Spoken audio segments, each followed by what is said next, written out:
Welcome to the Foreign Exchange Student Guide 2. This lecture series will introduce you to different aspects of the Norwegian culture and history.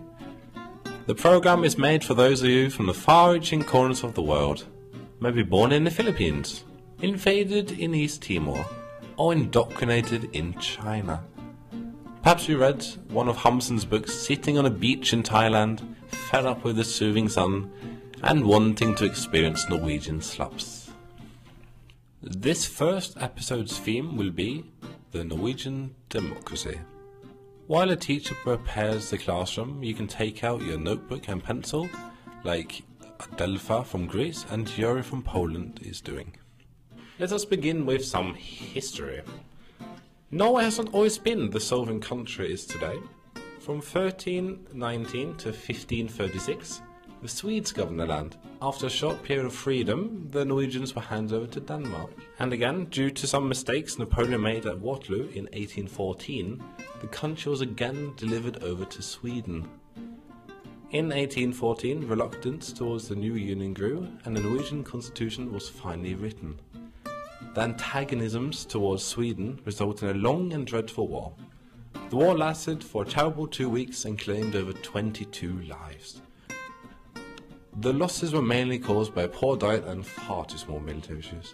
On the 7th of June 1905, the Norwegian flag was finally raised with pride at Eidsvoll, in the final independent state.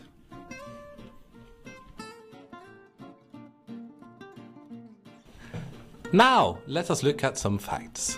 The Norwegian Parliament has 415 seats.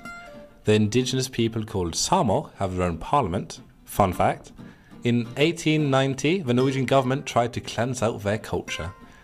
Whatever party wins the majority of votes gets to be the real king.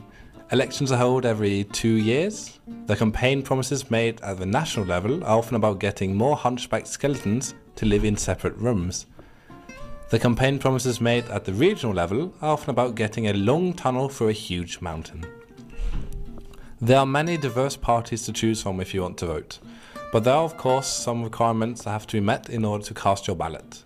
It requires you to be living in the country for over 7 years. Just sneaking past the border in a container, dressed in a lusekofte and looking Asian doesn't work.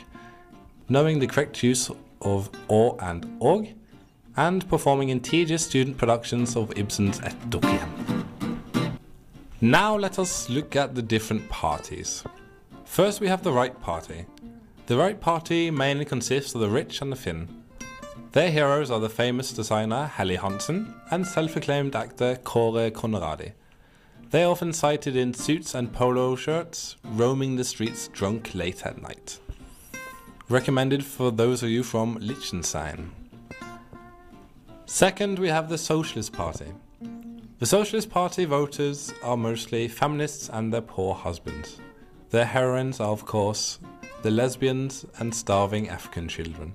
They are commonly spotted in long scarves, ironic t-shirts, always armed with pepper spray in their pocket.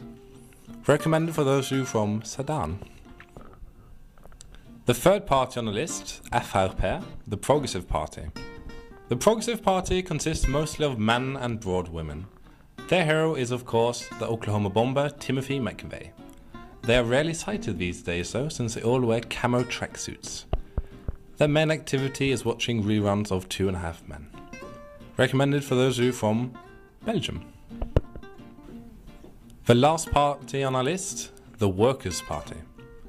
The Working Party is represented by the cultural elite of Norway. Einar Gerhardsen is their leading role model and has been for many years. One might recognize a member of this party dressed in cardigans and rimmed glasses, studying paintings at the National Gallery. Recommended for people from China.